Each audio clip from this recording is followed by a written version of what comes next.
Hello mga ka-sweet, and once again, welcome back to our channel, my sweet AJ Vlog. Baka magkamali tayo, kailangan ko munang mag-pause. So, happy Monday, September 25 po dito. It's about 1:25, no? Excuse me, napaaga na naman ako kasi hindi naman tayo busy sa bahay. So, katatapos ko rin mag-vlog para doon sa isang nating channel, no?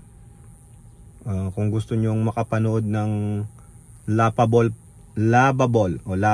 Politics, punta po kayo doon sa Simple Talkies Vlog, no? Ayan mo, nakikita nyo merong sa likod ko, ayan, no? Merong Happy Meal ng McDonald's. Yan na lang muna ang binili ko kay Adam James, no? Kakatamad kasi may McDonald's dito, yung doon sa dating ni Danica middle school. Ay ngayon nasa high school na si Danica, freshman. Nandiyan lang sa tapat ko. Magkatapat lang po to, high school saka yung grade school na 1 to 5, magkatapat lang. So mamaya pa naman uuwi yung mga yun. So dito tambay-tambay muna tayo, no? Tatawa ako doon kay AJ. Yung kinakanta niya sa YouTube, yung Girls Like You, yung girls like me. Girls like me don't cry, ganon. Yung nakakaalam na. Ngayon kinakanta ko, sabi ko, girls like you don't cry. No, girls like me. No, I'm not a girl, I'm a boy. No, the song says girls like me. Kaya nga kinakanta ko, hindi naman pwedeng girls like me, sabi ko. Hindi niya maintindihan. It should be girls like me. No, are you a boy or a girl? A boy. Oh, therefore you're not a girl. You're a me. Ay, ang kulit no. Ayun lang po.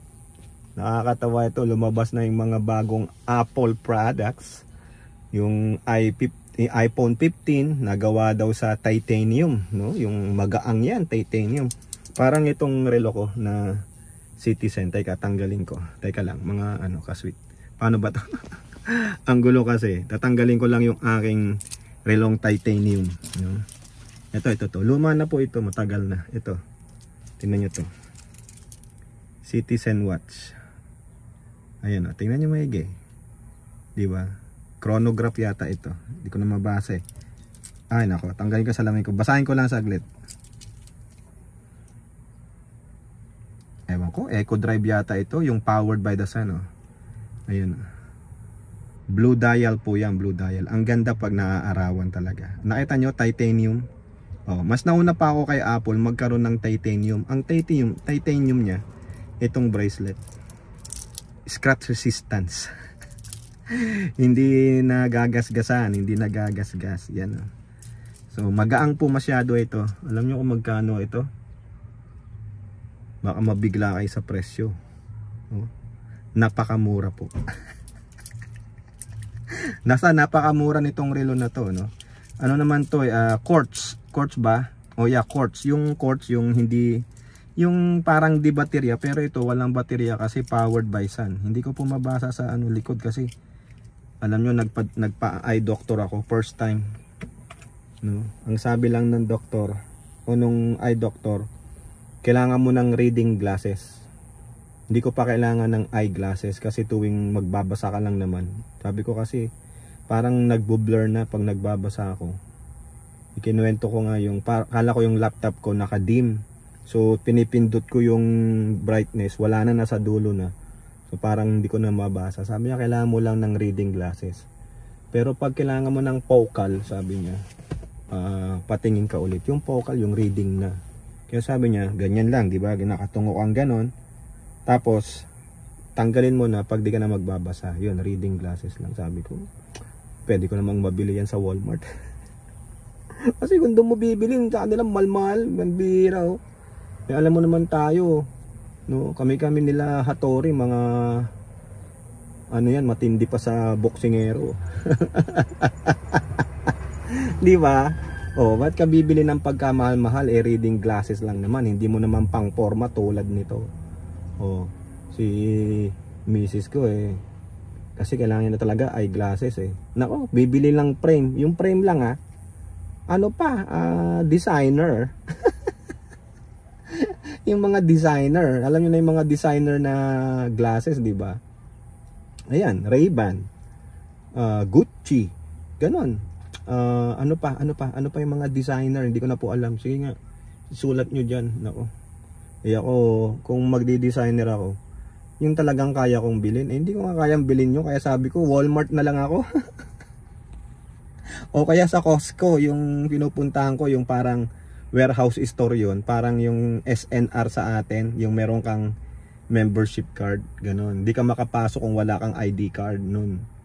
Mamaya abutin pa ako ng $200. Nek nila. Dyan lang sa Walmart, baka may tagti $30 na reading glass. Reading lang Di ba? At ako bibili ng mahal na sa relo ko na ko. Saka itong relo ko, no? Diba dapat ang relo nasa wrist. Yung relo ko nandito na sa kamao. Nalalaglag. Namayat ako ng gusto, no? Kinakailangan kasi sa edad natin, no, hindi na tayo bumabata, mga kasweet. Kaya nalalaglag siya.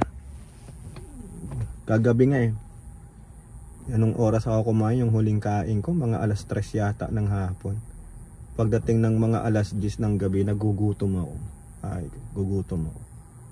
Bumaba ako, tingin ako. Yung tiang ko gustong kumain, pero yung bibig ko ayaw ngumuya. Grabe yung tiyan ko gumagano sa gutom.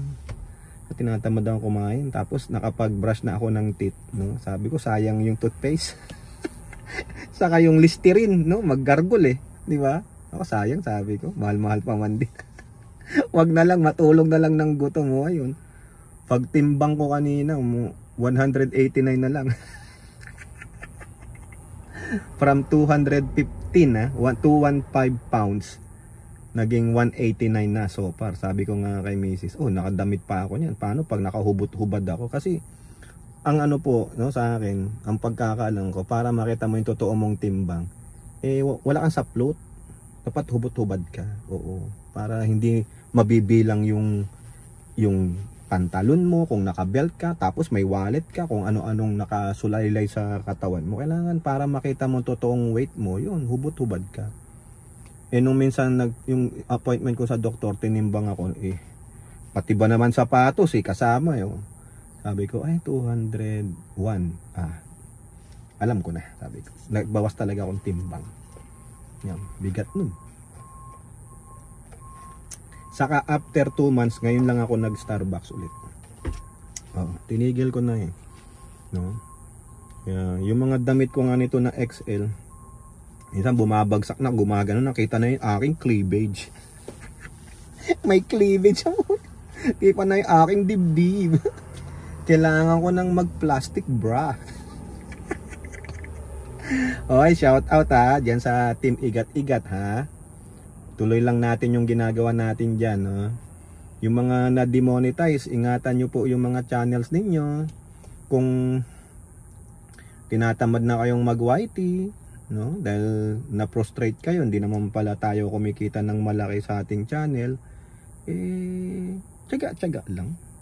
Saka nga pala, no? Remind ko lang kayo na yung natanggap kong huling email ni YouTube about dun sa mga inactive accounts, alam nyo na, kung yung mga ano-ano nyo dyan, accounts nyo, mga ninjas nyo, hindi nyo na ginagamit, mawawala yan since hindi kayo nagla-login. Login kayo sa Gmail or any YouTube account daw, no? Kung di naman nyo na sa YouTube, i-ano nyo sa Gmail account ninyo. Maski na once lang nyo at least may activity makita si Google, hindi niya madidelete yan by December, no? Halimbawa lang, nung nangingisda kayo, tapos nagdidikit kayo ng mga ninjas ninyo, baka yung iba dyan nakalimutan nyo na ang password, wala na. Parang ako, nung isang araw, tinatanong ko si Bons, naalala mo yung pangalan nung travel vlog ko? Hindi ko rin maalala. Sabi lang ni Bons, kuya, mukhang Russian name yun. Sabi ko, wala, ano ko lang, sinearch ko. Ayun, kunwari, forgot user, ganyan. Ayun, nilabas niya. Ayun. Naalala ko rin yung password, no? Iba na talaga ang tumatanda Hindi ka tumatanda. Dami mo lang ninja. Hindi rin. Wala po akong ninja. Wala na yung mga ninjas ko. Pinagde-delete ko. Dahil wala na po tayong kalaban eh. Wala na po yung mga dilawan. No? So ang nandyan na lang si Axel Roses. Yan. Permanente yan. Yung iba alam ni Hattori yan sa ni Bones. Pero yun na lang. Wala na yung iba na ano. Makukulit. Pinagde-delete ko na lahat sila. Sabi ko wala na tayong kalabang dilaw eh. Baka after 5 years ulit, no? Baka kung sino man na dilaw ang uupo. Yun lang. Naku po, umiinit na po dito. O siya, bukas ulit ano? Episode ano ba to? Nakalimutan ko, 7 or 8, no? Bahala na, tingnan ko na lang yung previous. O usap ulit tayo kung may pagkakataon, no? Good luck po sa inyo and shout out to everybody. Peace out.